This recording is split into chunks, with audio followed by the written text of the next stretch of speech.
The early 90s saw the birth of the UK pre-washed, pre-packed lettuce market. By 2005 it was estimated to be worth far in excess of £256 million. So why do some people still prefer to prepare their salads when so many others just buy them? Similarly, why do people with broadly the same training and skills consistently behave differently in the same situations?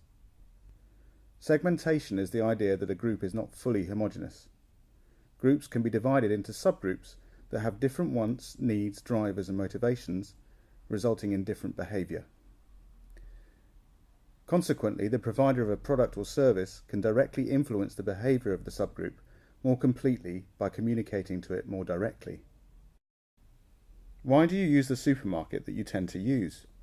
It's likely that you're a target customer of that particular supermarket, and they managed to communicate the benefit or messages that resonated with you.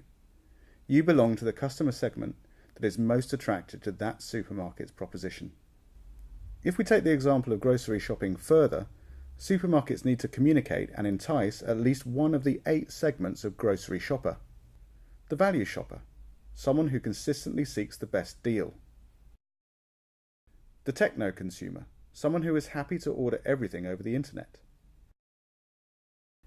The healthy shopper, someone who expects a range of health foods to be available. The indulgent shopper is not motivated by price. They are motivated by quality because they deserve it. The convenience shopper just wants the basics and go. The channel surfer uses multiple shops for different reasons. An independent butcher for meat and Costco for household cleaners. The ethnic shopper. Polish or Asian communities, for example, tend to have specific requirements that need to be available. The green shopper wants to know that their shopping is ethical, sustainably sourced, and has minimal environmental impact through packaging.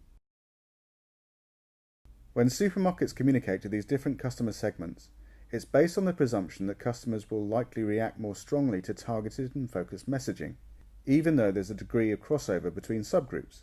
In other words, shoppers can get the things they need from most of the above stores, but will prefer the experience in their target store. It will just feel right. This is because people aren't just rational, they're also emotional.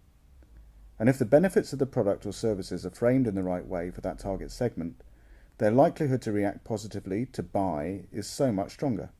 For example, teenage smokers are largely undeterred by advertising messages that convey the negative health and financial consequences of smoking.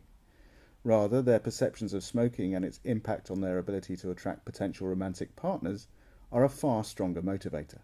So different segments will have areas of commonality. They will also have different levels of involvement in and knowledge of the issue. They may have different attitudes towards it, and may respond to different kinds of arguments and information about it. By arming yourself with the relevant knowledge, you can reach each of these segments, or each of the ones most important to your campaign, by aiming your messages specifically at them and showing the data in the right way for that customer. So, what have we learned? People don't always act in the ways we expect. Segmentation can group together individuals that tend to act and behave in a similar way, so you can tailor your promotional activities to maximum effect. If you can identify a segment for pre-washed, pre-packed lettuce, just think what we can do with Afinitor.